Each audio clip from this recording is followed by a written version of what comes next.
The controversy surrounding Meghan Markle's new lifestyle brand, as ever, has taken a dramatic turn, with none other than late-night TV host Stephen Colbert reportedly skewering the venture. As critics and fans alike react to the staggering $15 price tag for flour sprinkles and $9 for strawberry jam, the harsh reality of a brand that seems to cater more to elitist aesthetics than genuine quality becomes increasingly clear. Is Markle's latest endeavor set to fail faster than her acting career? Let's delve deeper. Meghan Markle's journey from the Duchess of Sussex to lifestyle entrepreneur was always going to be scrutinized. However, few could have predicted the public's overwhelmingly negative reaction to As Ever. The brand, marketed as a high-end but ethically conscious line of goods, instead comes off as pretentious and overpriced. Critics are questioning whether Markle has lost touch with reality, particularly as global economic challenges persist. While some may view Colbert's sharp critique as nothing more than comedic exaggeration, his biting words reflect a growing sentiment among consumers. The idea of shelling out $15 for a tiny jar of decorative flour sprinkles or $9 for a jar of basic strawberry jam reeks of privilege. It's as if Meghan, in her quest to redefine herself, has instead alienated the very audience she claimed to represent. Is this the final nail in the coffin of her public persona? A branding disaster, one of the fundamental issues plaguing As Ever, is its inability to resonate with the average consumer. At a time when many are tightening their budgets, Markle's insistence on pushing luxury goods packaged as necessity items feels deeply out of touch. Social media backlash was swift, with users openly mocking the brand's ethos and questioning Meghan's sincerity. As more details about the brand's production and pricing emerge, it becomes increasingly evident that As Ever might be more of a vanity project than a genuine business endeavor. The packaging, which many have described as uninspired and overly simplistic, only adds to the perception that Markle's brand lacks substance. Is As Ever doomed? The real test will come when the initial hype wears off. Despite selling out on launch day, there are credible claims suggesting that the scarcity was artificially manufactured to create an illusion of popularity. If consumers begin to see through this tactic, the backlash could escalate.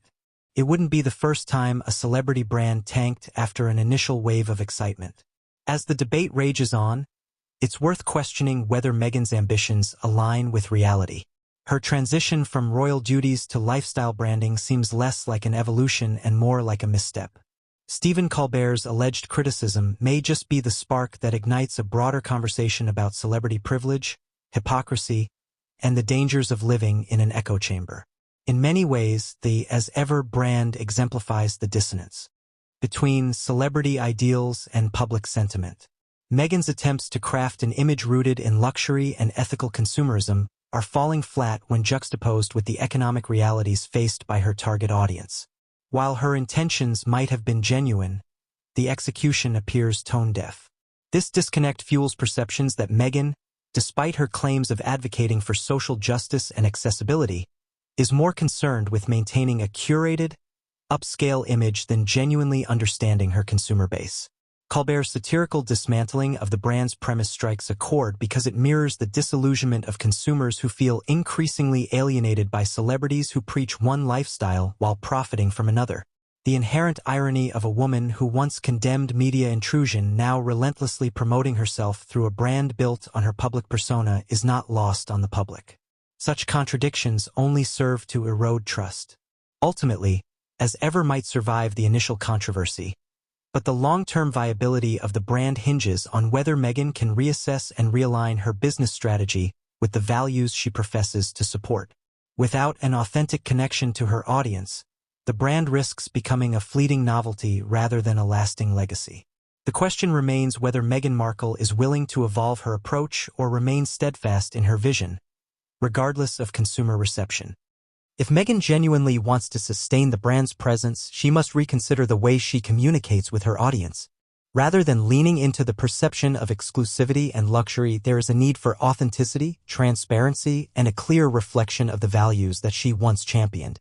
Consumers today are increasingly discerning and are more likely to connect with brands that demonstrate a down-to-earth ethos rather than one wrapped in the allure of unattainable luxury.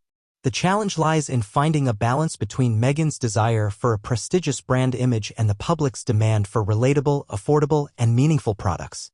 If she remains steadfast in presenting as ever as a high-end, aspirational lifestyle brand without addressing consumer concerns, it risks fading into the background as just another celebrity project that failed to meet expectations. Time will tell whether Meghan is willing to take a more grounded approach or if she will continue on her current path. However, if there's one lesson to be drawn from the backlash, it's that success in the lifestyle market requires more than just a famous name. It demands an understanding of the cultural pulse and a willingness to adapt. For Meghan Markle, acknowledging and addressing the criticism may be the only way to secure her brand's longevity.